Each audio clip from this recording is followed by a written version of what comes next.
Hey, my name is John Klezmer. As an artist, I go by KLEZ. I'm from the Bay Area, to be specific, Brentwood. Most people don't know where that is, so I usually just throw out the whole Bay Area.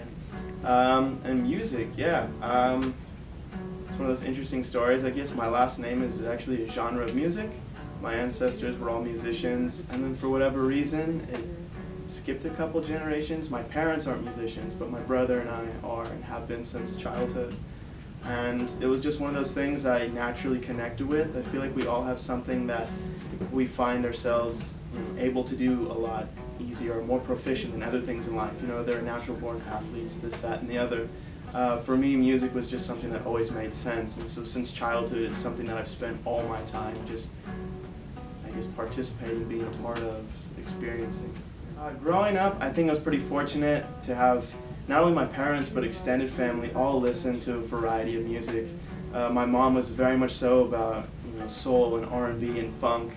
My grandfather was very much so about jazz. My father also listened to like a lot of soul, R&B, funk, and like some Spanish rock and roll. So I had like a whole mix and melting pot of things that I got to grow up with and listen to.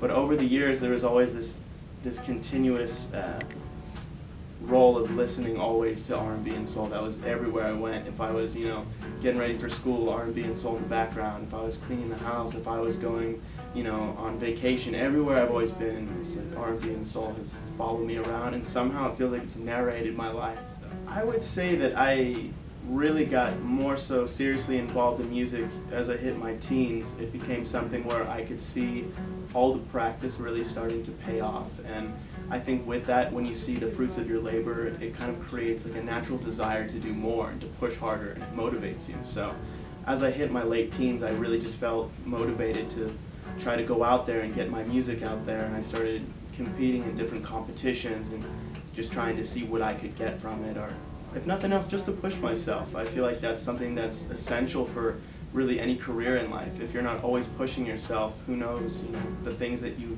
might not accomplish. So for me, it was really around that time, teens, where I felt this urge and this need of, if I don't do this now, when am I going to do it? So also just being at Chico State really put me in a great place because I got to meet a lot of interesting people with different backgrounds and just really rich culture. So it was nice to be able to listen to each person as they would perform, and I feel like the Chico music scene is very tight-knit, and if you get to be a part of that, it's a really special thing where you get to hear each person's story kind of unfold on stage. So that helped out a lot, and I feel like just for everyone in general, one of the keys to college is networking.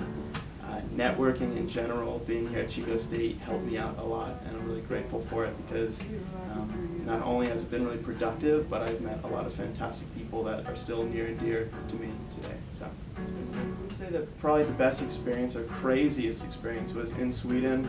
We were touring out there, and I'm eating at this restaurant right by the window, like one of those ones where the booth is right at the front, so anyone walking past could see it. And I'm eating, and all of a sudden I see these people, and they're saying something, they're looking at me and pointing, and I'm thinking, like, oh, this is either really great or terrible. So they come run inside, and they knew who I was. And it was nice because it was like halfway around the world, these people who had seen another show I had done said, so we saw your performance, thank you so much. And actually, it was really a humbling experience because they were thanking me and the rest of the band for being there. And they were saying, thank you so much for coming all the way from, California and flying out all the way to Sweden to share your music and your experience. And it was really a touching thing. I never had experienced that in my whole life. So it was, for me, it felt crazy, and it was just really a beautiful moment to be able to speak with someone who I never met before, and I'm not sure if I ever will, but it's a memory that I'll probably always carry with me. I could feel, I could breathe, I could touch, I could see anything you ever wanted to be. Every time I close my eyes,